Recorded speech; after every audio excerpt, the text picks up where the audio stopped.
Hello, Assalamualaikum students. This is your teacher Askabat, and today we are going to talk about the cash flow statements.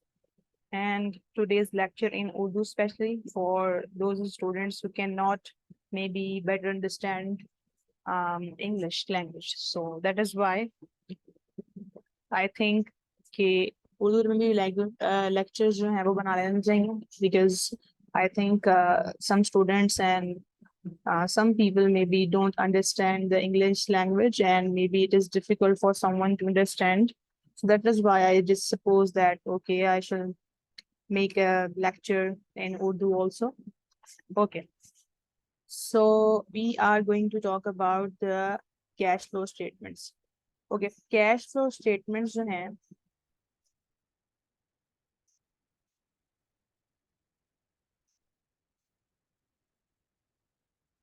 Okay, cash flow statements का मतलब क्या होता है? First of all you should know about this. Cash flow statement का मतलब होता है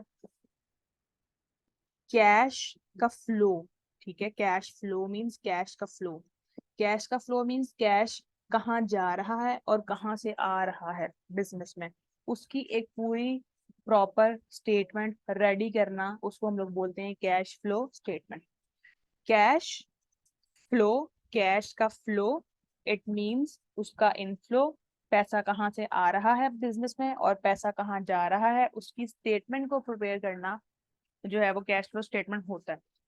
ठीक है, और यहाँ पे आपको नजर भी आ रहा होगा, आप यहाँ पे इसकी ये जो डेफिनेशन है उसको भी देख सकते हैं, तो वहां से भी आपको पता चल जाएगा। अच्छा, when we are talking about the cash and cash equivalents, तो कैश तो वी ऑलरेडी नो कि कैश क्या है। ठीक है, कैश इक्विवेलेंट्स क्या होते हैं? कैश इक्विवेलेंट्स का मतलब ये होता है कि या तो कैश, ठीक है, या फिर कैश के इक्वल कोई सा भी एसेट, ठीक है, उससे हम लोग बोलते हैं कैश इक्विवेलेंट्स। इसका मतलब क्या हो सकता है? इसका मतलब एक तो ये तो हो जाएगा कैश एट हैंड जो है वो आपका कैश है, कैश के इक्विवेलेंट्स बैंक में पड़ा हुआ कैश, ठीक है, कैश एट बैंक, जिसको कन्वर्ट करना इजी है। ठीक है, कैश एट बैंक, जिसको कैश में कन्वर्ट करना इजी है, कैश एट बैंक, तो वो कैश इक्विवेलेंट होगा। ठीक है, इसके अलावा डिफरेंट गवर्नमेंट बॉन्ड्स, ठीक है, जिनकी मेच्योरिटी 3 मंथ्स हो, इससे ज्यादा नहीं। ठीक है, government bonds and marketable security. Marketable securities के अंदर भी आपके स्टॉक्स आते हैं, आपके बॉन्ड्स आते हैं, आपके म्यूचुअल फंड्स आते हैं।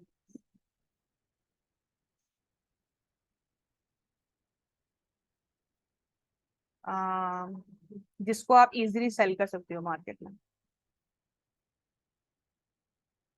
ठीक है, और इनकी जो मेच्योरिटी होती है वो होती है 3 मंथ्स की, 3 मंथ्स शॉर्ट टर्म एसेट होता है बेसिकली आपका, ये शॉर्ट टर्म। ठीक है, और इसको हम लोग इजीली कैश में कन्वर्ट कर सकते हैं मार्केट में सेल करके। तो इसलिए कैश इक्विवेलेंट्स के अंदर ये सारी चीजें इंक्लूड होंगी। ठीक है, cash and cash flow statement के अंदर अगर हम लोग बात कर रहे हैं कैश एंड कैश इक्विवेलेंट्स के बारे में, तो इट मीन्स के अंदर अब कैश के बारे में बात नहीं कर रहे, बल्कि हम उन एसेट्स के बारे में भी बात कर रहे हैं जो कैश के इक्वल है। ठीक है, अच्छा, तो अब जब आपने बनानी है जी कैश फ्लो स्टेटमेंट, ठीक है, बेसिकली IAS 7 जो है वो आपको बताता है कैश फ्लो स्टेटमेंट्स को आपने किस तरीके से बनाना है, उसके लिए क्या गाइडलाइंस दी हैं IAS 7 ने।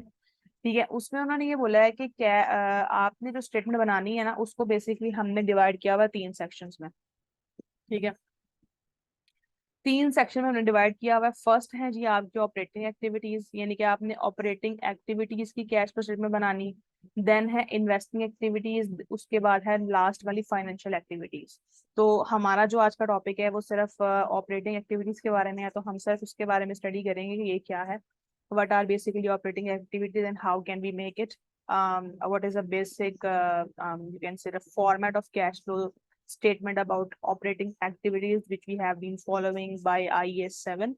तो उसको हम फॉलो करेंगे। तो फर्स्ट ऑफ ऑल आपको पता होना चाहिए कि ऑपरेटिंग एक्टिविटीज के अंदर चीजें क्या क्या आती हैं। रेवेन्यू प्रोड्यूसिंग आइटम्स, कोई सा भी ऐसा आइटम जो कि रेवेन्यू प्रोड्यूस करने में यूज हो रहा है। ठीक है, और इसके अलावा जो है वो आपकी इन्वेंट्री, ठीक है, आपके ट्रेड रिसीवेबल्स, आपके ट्रेड पेएबल्स, आपकी payments for taxation and interest, इस सारी की सारी चीजें जो है वो आपकी ऑपरेटिंग एक्टिविटीज में आ रही हैं। इट मीन्स कि जब हम इसकी कैश फ्लो स्टेटमेंट बनाएंगे ऑपरेटिंग एक्टिविटीज की, तो हम ये सारे चीजें जो है वो उसके अंदर उस फॉर्मेट के अंदर जो है वो इंक्लूड होंगी। अच्छा, ये कैश फ्लो स्टेटमेंट्स जो है वो हम लोग बना इसलिए रहे हैं, मैं इस लेक्चर को बहुत शॉर्ट रखने वाली हूँ, दैट इज वाई मैं बहुत ज्यादा डेप्थ में जा नहीं रही, तो मैं वो बातें बता रही हूँ जो ज्यादा इंपॉर्टेंट है and you should know about this. ठीक है, तो कैश फ्लो बनाते क्यों है बेसिकली, देखो बिजनेस के अंदर जो इनकम स्टेटमेंट बन रही होती है, ठीक है, जो हम नॉर्मली फॉलो करते आए हैं, जो हम बनाते आए हैं आज से ओ लेवल्स में भी और ए लेवल्स में भी, तो इनकम स्टेटमेंट जो बन रही होती थी और जो बनती थी आपकी बैलेंस शीट, ठीक है, बैलेंस शीट आप उसको बोलो, फाइनेंशियल स्टेटमेंट बोलो, आप उस कुछ भी आप उसको बोल सकते हैं, स्टेटमेंट ऑफ फाइनेंशियल पोजीशन। तो जो आपकी sorry, balance sheet, I think I should choose red because it is kind of prominent color. Okay. So balance sheet जो आपकी बन रही होती थी, ठीक है, बैलेंस शीट, तो इसमें क्या होता था, आप एक चीज नोट करें कि इसमें जो भी चीजें हम एज एन एसेट शो करवा रहे होते थे, या फिर अगर इनकम स्टेटमेंट की बात करें तो इसमें कुछ एक्सपेंसेस जो हैं वो इस तरह के होते थे कि उनका कैश के साथ कोई लिंक नहीं होता था, और इवन के जो प्रॉफिट भी हम लोग कैलकुलेट कर रहे हैं ना, उसका भी कैश के साथ कोई लिंक नहीं है। उसकी रीजन क्या है कि इनकम स्टेटमेंट के अंदर सबसे पहली चीज जो हम लोग रेवेन्यू लिखते हैं, ठीक है, रेवेन्यू सबसे टॉप पे जो हमारे पास रेवेन्यू होता है, रेवेन्यू के अंदर जो भी आपके पास, जो भी आपकी सेल्स हैं, क्या वो आपको उससे उस सेल से कैश मिला? क्योंकि रेवेन्यू के अंदर जो है वो मोस्टली क्या हो रहा होता है कि उसके अंदर आपकी कैरेट सेल्स होती है, ठीक है, आपने कैरेट पे सेल्स की हैं, अभी तक आपको पैसे मिले या नहीं पता, ये हमें अभी नहीं पता, मे बी हमें वो 1 ईयर के बाद जो है वो वहां से पेमेंट आने वाली है, ठीक है, या फिर हमें कुछ मंथ्स, जिस वक्त आपकी इनकम स्टेटमेंट बन रही है उसके कुछ मंथ बाद पेमेंट आने वाली है, ठीक है, आपने क्रेडिट पे सेल की हुई है चीजें, तो इट मीन्स के फिर उसका मतलब ये तो नहीं हुआ कि हमारे पास कैश भी आ गया। ठीक है, इसी तरीके से जो हम एक्सपेंसेस रिकॉर्ड कर रहे होते थे, जो अक्रूड एक्सपेंसेस रिकॉर्ड कर रहे होते थे हम लोग, तो वो भी क्या होता था कि मतलब बेसिकली जो इनकम स्टेटमेंट है और जो बैलेंस शीट है आपकी, ये accrual income statement accrual basis पे बनती है, ठीक है, यानी कि आपके पास कैश होता नहीं है लेकिन आप वहां पे उसको रिकॉर्ड कर देते हो, तो ठीक है, तो इस तरीके से जो है वो चीजें होती हैं। तो ये रीजन है कि हम अब देखें, हम इनकम स्टेटमेंट देख रहे हैं, फॉर एग्जांपल हम इनकम स्टेटमेंट देख रहे हैं, हमारा वहां पे प्रॉफिट शो हो रहा है जी 200,000, ठीक है, ये हमारा प्रॉफिट है, for suppose we like we are just taking this example like it is totally imaginary, तो 200,000 जो है वो हमारा प्रॉफिट शो हो रहा है, ठीक है, तो अब हम ये बोल रहे हैं कि हमारा जो बिजनेस है वो बहुत अच्छा रन कर रहा है, हमारे पास बहुत कैश है, इट डजंट लाइक दिस। इसका मतलब ये नहीं है कि अगर 200,000 का प्रॉफिट शो रहा है तो आपके पास वाकई इतने पैसे हैं, नहीं, आपके पास इतने पैसे नहीं भी हो सकते, क्योंकि हो सकता है कि जो आपने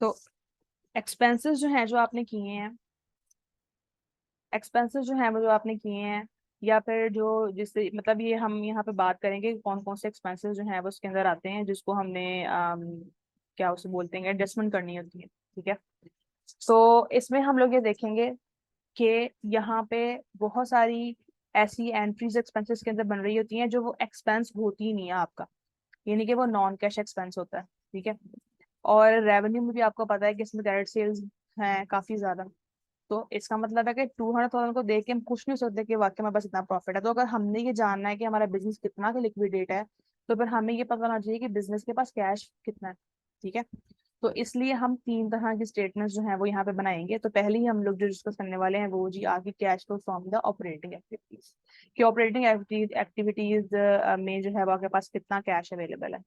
अच्छा, इसमें आपको क्या करना पड़ेगा, इसमें आपको इनकम स्टेटमेंट का प्रॉफिट चाहिए होगा, ठीक है, और जो प्रॉफिट आपको चाहिए होगा वो ऑपरेटिंग प्रॉफिट चाहिए होगा, इट मीन्स उसके अंदर से प्रॉफिट बिफोर इंटरेस्ट होगा, ठीक है, प्रॉफिट बिफोर इंटरेस्ट और टैक्स वगैरह, यानी कि अभी आपने उसके अंदर से इंटरेस्ट और टैक्स माइनस नहीं किए हैं, तो आपके पास वो वाला प्रॉफिट होना चाहिए, ठीक है, तो वो आपने लिखना है यहाँ पर। इसके बाद जो है वो आपकी एडजस्टमेंट स्टार्ट हो जाएगी, एडजस्टमेंट्स में सबसे पहले जो है वो आपने इसके अंदर ऐड बैक करनी है कुछ चीजें, ठीक है। अच्छा, एड बैक की चीजें क्या करनी है, फर्स्ट ऑफ ऑल आप देखें एड बैक क्या होगा, सबसे पहले डेप्रिसिएशन, ठीक है। अच्छा, एड बैक का मतलब ये है कि ये जो हमारे पास प्रॉफिट है, ठीक है, जो हमें इनकम स्टेटमेंट से मिला है, अब हमें पता है कि ये प्रॉफिट हमारा सही प्रॉफिट नहीं है, ये हमें ये शो नहीं कर रहा कि हमारे पास कैश कितना अवेलेबल है, ठीक है। तो वो अक्रूवल बेसिस पे बना हुआ है, तो हम अक्रूवल बेसिस पे जो उसकी एक हमें वो अमाउंट दिखा रहा है ना, ठीक है, और उसमें से हमें पता है कि वो अक्रूवल बेसिस की जो उसको यूज करके जो हमारे पास अमाउंट आई है, ठीक है, उसमें से कौन से ऐसे एक्सपेंसेस हैं जो कि हुए नहीं होंगे लेकिन रिकॉर्ड किए हुए होंगे, मतलब वो आपके प्रॉफिट को लो कर रहे होंगे बट वो हुए नहीं होंगे, वो अकर नहीं हुए हुए होंगे, ठीक है। हमने उसको जो है वो यहाँ पे ऐड बैक करना है। सबसे पहले हम लोग बात करते हैं डेप्रिसिएशन की, ठीक है। डेप्रिसिएशन को आप ऐड बैक करोगे, जो आप इनकम स्टेटमेंट के अंदर डेप्रिसिएशन चार्ज कर रहे होते थे अपनी एसेट की, ठीक है, उसको जो है वो आप ऐड बैक करोगे।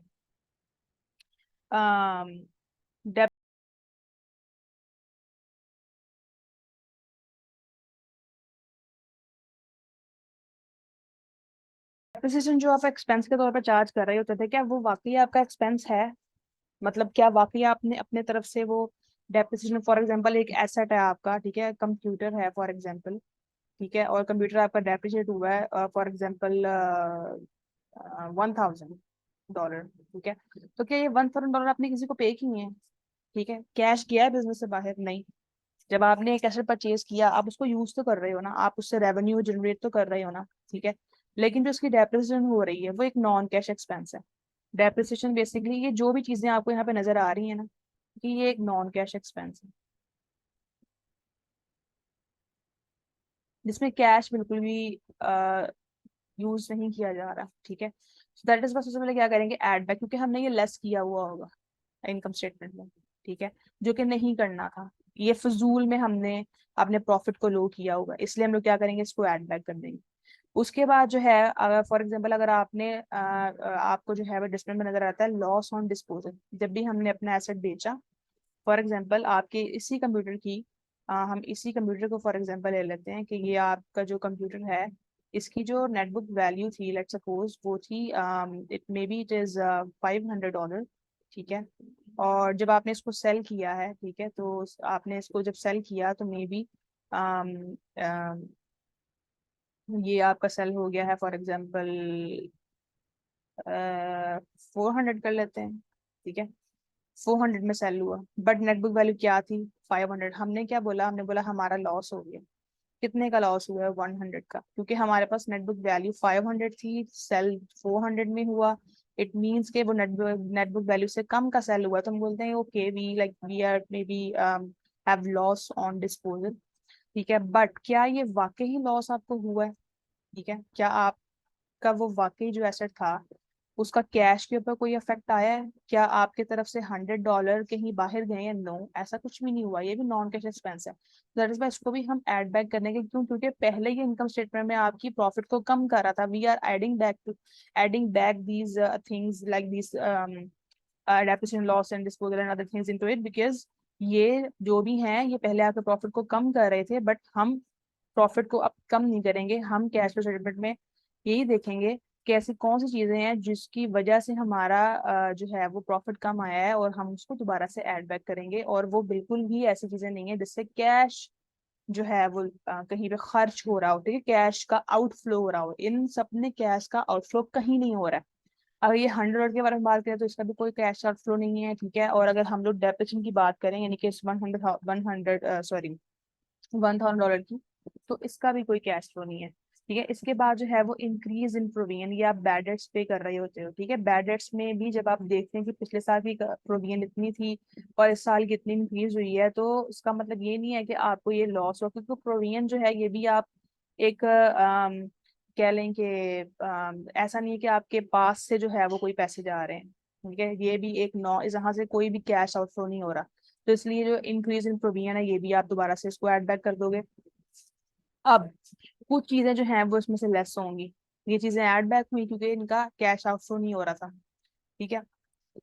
अब हम वो चीजें लेस करेंगे जो हमने पहले ऐड की थी, लेकिन इन रियल सिचुएशन इसका कुछ भी कैश इनफ्लो नहीं था, और इन सब चीजों का कोई भी कैश आउटफ्लो नहीं था इन रियल सिचुएशन, इसलिए हम इसको ऐड बैक करे थे। इसको लेस करें क्योंकि इसका कोई भी कैश इनफ्लो नहीं है, बट हमने इसको ऐड किया हुआ इनकम स्टेटमेंट में, ठीक है, या फिर बैलेंस शीट के अंदर। अच्छा, सबसे पहले gain on loss, gain on loss, sorry, gain on disposal. अगर इसी को ले लें, ठीक है, 500 जो है वो आपकी नेट बुक वैल्यू है, ठीक है, 500 आपकी नेट बुक वैल्यू है, $500, ठीक है, और आपकी जो है वो ये जब सेल हुआ तो फॉर एग्जांपल ये सेल हो गया है आपका $600 में, ठीक है, तो हम ये बोलेंगे कि हमें गेन हो गया डिस्पोजल। अब ये चीजें आपको ऑलरेडी पता है डेप्रिसिएशन के बारे में, डिस्पोजल क्या है, गेन, नेट बुक वैल्यू थी, तो इसलिए मैं इसकी डेप्थ में जाऊंगी, बट मैं इसका एक अलग से लेक्चर बनाऊंगी डेप्रिसिएशन का, ताकि आपको वो चीजें भी समझ में आ जाए। बट अगर आप बिल्कुल फ्रेश हो और आपको कुछ नहीं पता कि ये गेन, डिस्पोजल और ये सब चीजें किस बारे में बात हो रही है, बट अगर आपने ये चैप्टर किया हुआ है तो फिर आपके लिए बहुत ईजी होगा। वैसे भी ये चैप्टर किए बगैर आप इस पे आ भी नहीं सकते हो। अच्छा, तो ये गेन हुआ नहीं है बेसिकली, लेकिन हमने ऐड किया हुआ है, ठीक है, हमने फजूल में प्रॉफिट को इंक्रीज कर दिया हुआ है इसका। In real situation,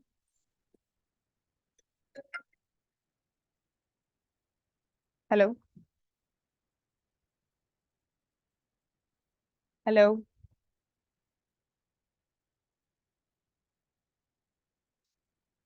hello,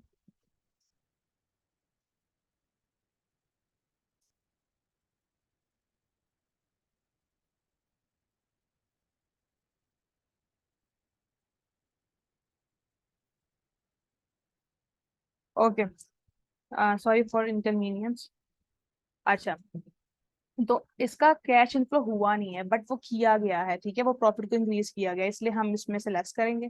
decrease in provision का भी सेम यही होगा, ठीक है, जो आपकी प्रोविजन जो है वो जो आप डिक्रीज आपने की है, डिक्रीज इन प्रोविजन को भी हम अदर इनकम में डाल रहे होते हैं, ठीक है, अगर आपको याद हो तो इसको अदर इनकम में लेके जा रहे होते हैं कि जी ये हमारी इनकम है, बट इन रियल इसका भी कोई भी, इन रियल सिचुएशन कोई कैश इनफ्लो नहीं है, तो इसलिए इसको भी लेस करेंगे। अच्छा, इसके बाद जो है वो कुछ आपकी वर्किंग कैपिटल के अंदर चेंजेस आ रही होती हैं। अच्छा, ये जो चीजें हैं ये हैं आपकी बैलेंस शीट की, ठीक है, तो वर्किंग कैपिटल इसलिए क्योंकि इसमें आपको एसेट्स भी नजर आ रहे होंगे, करंट एसेट्स भी और करंट लाइबिलिटी भी, जैसे इंक्रीज इन पेबल ये भी नजर आ रहा होगा। अच्छा, वर्किंग कैपिटल में जो चेंजेस है ये भी सारी आपकी लेस होंगी, आप देख सकते हो यहाँ पे लेस हो रहा है सब कुछ, ठीक है, इसको भी आपने लेस ही करना है। अच्छा, इसमें सबसे पहले है increase in inventory. For example balance sheet के अंदर आपको कंपैरेटिव बैलेंस शीट दी गई है, ठीक है, 2016 और 2017 की। 2016 में फॉर एग्जाम्पल इन्वेंट्री जो है वो थी आपकी वैल्यू इन्वेंट्री की, फॉर एग्जाम्पल $200, ठीक है, और अब जो है वो हो गई है $300, तो इट मीन्स के 100 का इंक्रीज आया है, ठीक है। तो अगर 100 का इंक्रीज आया है तो हम इसको लेस करेंगे, इसको लेस क्यों करेंगे, इंक्रीज आ रहा है इन्वेंट्री में 100 से, इसको लेस करेंगे। इसको लेस करने की रीजन क्या है, इसको लेस करने की रीजन ये है क्योंकि इसकी वजह से आपका कैश आउटफ्लो हुआ, ठीक है, हम तो इसको एसेट दिखा रहे हैं ना बैलेंस शीट में, बट इन रियल इसका कैश आउटफ्लो हुआ। इसके बाद इंक्रीज इन ट्रेड रिसीवेबल्स, ठीक है। अच्छा, ट्रेड रिसीवेबल इस तरह ट्रेड रिसीवेबल भी आपको कंपैरेटिव भी दिए गए होंगे। फॉर एग्जाम्पल आपको 7,000 जो है वो दिया गया है 2016 में, और आपको इसमें दूसरे ईयर में जो है वो दिया गया है 8,000, तो अगेन जो है वो आपके पास 1,000 का डिफरेंस आ रहा है, ठीक है, $1,000 का। तो अब ये जो है ये इंक्रीज हुए हैं ट्रेड रिसीवेबल। देखो, ट्रेड रिसीवेबल आपको पता है इट मीन्स के ये आपके इसलिए इट मीन्स के ये आपके डेटर्स हैं, यानी कि इनको आपने क्रेडिट पे सेल्स की हुई है, तो इससे भी जाहिर सी बात है कि आपके पास कैश और कैश इनफ्लो तो नहीं ना हो रहा, लेकिन ये आपने अपने एसेट्स में रिकॉर्ड किए हुए हैं, लेकिन अगर देखा जाए तो इनका किसी भी तरीके से हमें कैश इनफ्लो नहीं हो रहा है इससे, क्योंकि ये चीजें ऐसी हैं जो कि मे भी बाद में जाके बैड डेट्स भी तो बन सकती है ना। फिलहाल के लिए तो ये कैश को बिल्कुल भी रिप्रेजेंट नहीं कर रहा कि हमारे पास कैश आ गया है, ये तो हमने क्रेडिट पे सेल्स की है, इसलिए अगर ये इंक्रीज हो रहे हैं ना तो इसको भी लेस किया जाएगा। फिर इसके बाद है इंक्रीज इन ट्रेड पेबल्स। अच्छा, ट्रेड पेबल इंक्रीज होते हैं तो स्टूडेंट्स ये सोचते हैं अच्छा ट्रेड पेबल तो इंक्रीज हो रहा है, तो ये तो अच्छी बात है क्योंकि पैसे तो हमने अपने पास ही रखे हुए हैं ना, पैसे तो हमारे पास से नहीं ना जा रहे। तो फिर हम जब उनको पे नहीं कर रहे और ट्रेड पेबल इंक्रीज हो रहा है मीन्स कि हम उनको पे नहीं कर रहे, ट्रेड पेबल इंक्रीज हो रहे हैं, लेकिन एट द एंड आपने ये पेमेंट तो करनी है ना।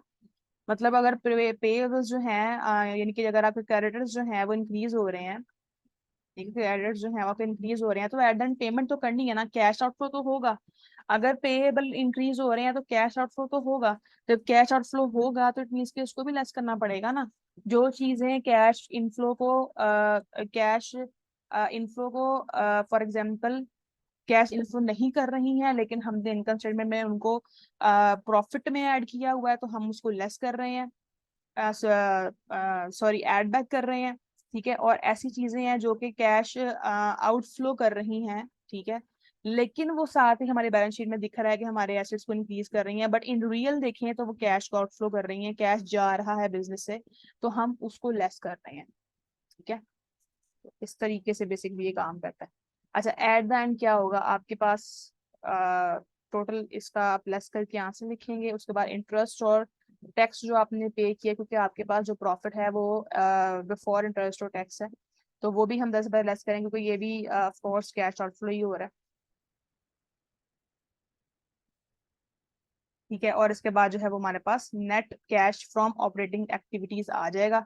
तो ये आपके पास जो है वो नेगेटिव में भी आ सकता है। ठीक है, तो अगर आपके पास जो है ये नेगेटिव के अंदर आता है फॉर एग्जांपल, अगर, अच्छा एक चीज जो है वो आपने, एक और चीज मुझे याद आ गई, मैं आपने एक चीज और याद रखनी है कि जरूरी नहीं है कि आपके पास ऊपर जो है वो नेट नेट कैश फ्लो ही हो, सॉरी प्रॉफिट ही हो। ठीक है, जरूरी नहीं है कि आपके पास वो प्रॉफिट ही होगा। ये इस चीज के बारे में बात कर रही हूँ ये ये ठीक है, इसके बारे में बात कर रही हूँ कि जरूरी नहीं कि ये ऑपरेटिंग प्रॉफिट ही होगा, ये लॉस भी तो हो सकता है। लॉस होगा तो फिर यहाँ पे आप इसको ऐसे नेगेटिव में लिखोगे और इसमें हर चीज फिर भी लेस करते जाओगे आप।